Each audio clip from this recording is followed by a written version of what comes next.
Welcome to the Thrive 25 in 5 podcast, where we provide a quick win to optimize your health and longevity in just 5 minutes.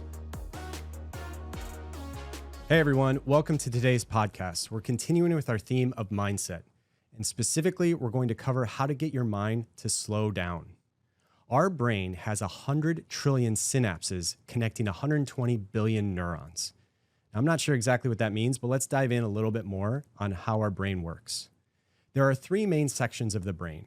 The reptilian brain, this is our brainstem and cerebellum, which keeps us alive by unconsciously controlling things like our breathing, our heart rate, and balance.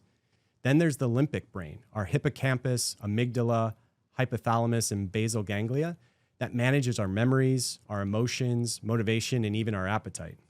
And finally, we have the cerebral brain. This is our prefrontal cortex and surrounding lobes that controls things like learning, judgment, planning, and empathy. Now, when we think of our brain, we most often think of this cerebral part. After all, that's what makes humans humans. 30% of our brain is this cerebral section, compared to only 11% for chimps and 7% for dogs. But here's the thing. When we experience a sensation, whether it's felt, heard, seen, or smelled through one of our 5 senses, it gets transferred into data that first goes to our limbic brain. And why is that? Well, we have to immediately decide if this experience is safe or dangerous. So it's really a survival mechanism. Only then does it go to our cerebral brain, which compares this experience against anything we've had in the past. It sifts through our existing filing system and database, and then the brain decides how we should respond. Now, this is all happening at 268 miles per hour. But even as we get that information into our cerebral brain, Nobel Prize winner Daniel Kahneman suggests we actually have 2 systems of thought.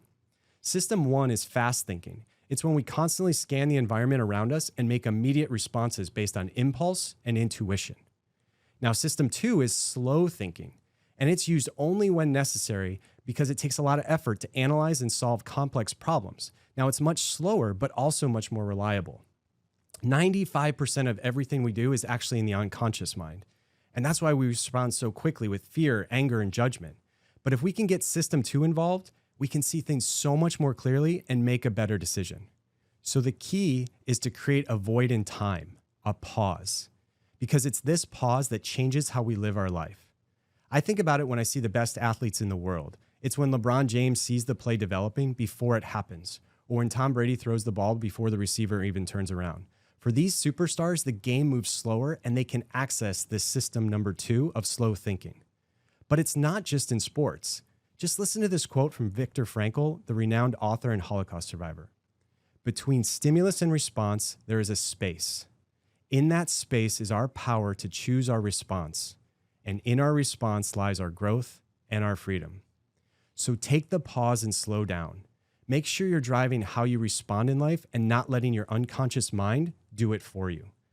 This pause is also what allows us to fully experience life. I love this concept of micro moments. When we slow down, we can actually see things differently and use all 5 of our senses to appreciate the magic that is life. So for me, I love the moment at sunrise on the beach.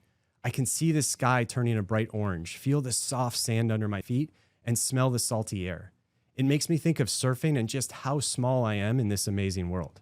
But it can be anything for you. The smile of your kids when you pick them up from school, or the feeling of the skin when you hold someone's hand. Slow down and find a few micro moments in your day. It might only last a few seconds, but will change how you remember that entire day. And don't forget to take that pause before you respond. All right, that's all we got for today. Thanks so much for listening. We'll be back on Friday. Until then, have an awesome day.